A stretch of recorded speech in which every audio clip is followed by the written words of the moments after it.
student leaders had agreed that if we stayed out of class another 3 days, Turner would have been fired, because that was the rumor. Returned to class. Then there was a widespread rumor that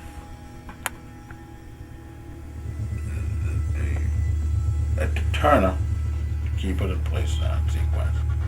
Turner was very unhappy that the faculty council had voted unanimously not to take any reprisals against the students or student leaders.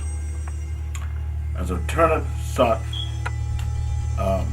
help from the governor and the board of trustees, because in those days everything was white. The law enforcement was white. The school board was all white. Everything was white, white, white. So then the rumor got out, they're coming to the campus, that is the board of trustees, to expel you. And my niece had a sweetheart. My niece was a couple of years old, and she was a senior too. And her fiance had been my classmate in high school, and we've been very close. Then the late Robert Ephraim, who was an honor student and all that, Ephraim stopped me on the campus, and they were together. He and Rosalie were together. So he spoke. He said, "Fred, I adjure you, I beg of you, I plead with you, I admonish you. Please get your ass at the hook. Call a press conference and apologize to Dr. Turner. Tell him that you're gravely sorry, that you made a mistake." And so I stopped him. I said, "Listen, Bobby, just less than a week ago, we, in the press, we called Turner a moral coward. So how dare you ask me?"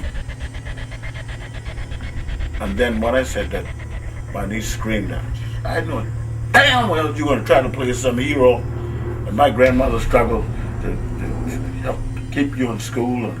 And she just went berserk. I said, "I'm very sorry, my darling niece. Your grandmother did not bring a coward into the world." So the die was cast. Then later on in the evening, wasn't too long from that, they said, some students came to me, I knew what they would have said. "Dean Benton wants to see you." So I went to Dean Benton's office.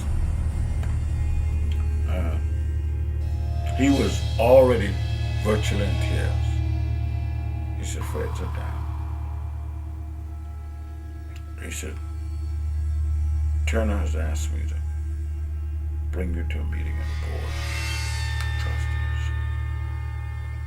It's 7 o'clock. And he said, this is very hard for me. It's difficult for me to take this. How do you feel?" "Yeah, I feel fine. I guess you know what's going to happen." I said, "Yeah, I have an idea what's going to happen." But this was not anything that we didn't expect. Lawyer for the board, who was quizzing me, he said, "Mr. Moore, do you agree that libel and slander, two of the most dangerous forms of communication known to man?" I said, I would have to see the communication first, sir." And he just got red in the face. I'm sure what he must have said in undertone. He said, "That's the way you feel? The ball's in your court." And then asked me about the involvement of certain faculty members, specifically their name, Alfred Isaacs and the late Dr. Willard N. Smith, who was head of the psychology department at South Carolina State. Vincent broke into tears and he asked me again how I felt.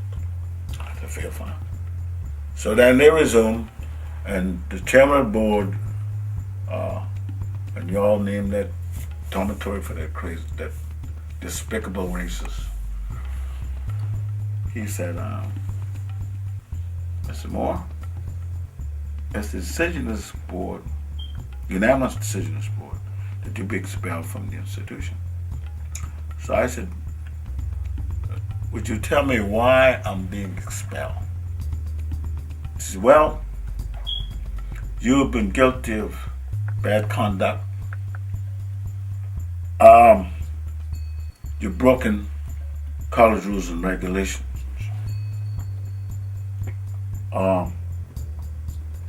So I said,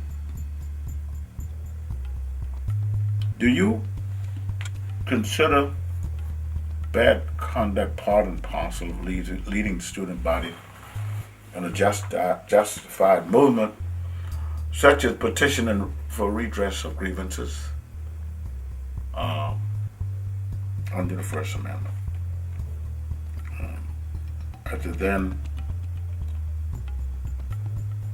identify or specify the bad conduct and what rules and regulations I have broken. He got red-faced. He said, well, you got the facts before you. We're sorry if you don't understand them. You're expelled from the institution. So then, Vincent in tears said, the young man has a handicap and it's already nightfall.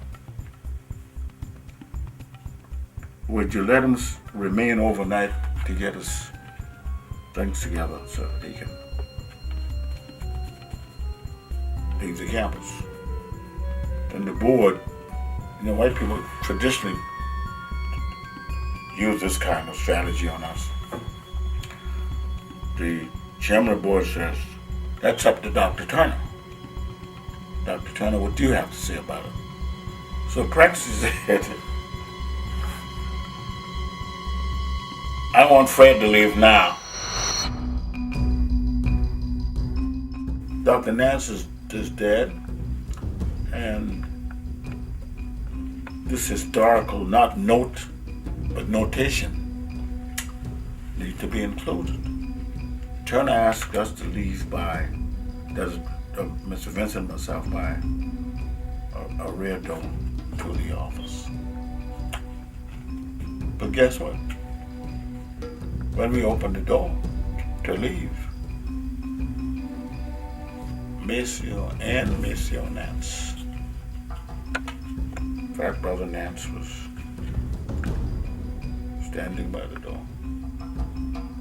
He shook my hand and he palmed my hand for the $20 bill. He said, Fred, you will need this to get the bus to get home. I'm so sorry. And he was in tears too. And that is about the crux of what happened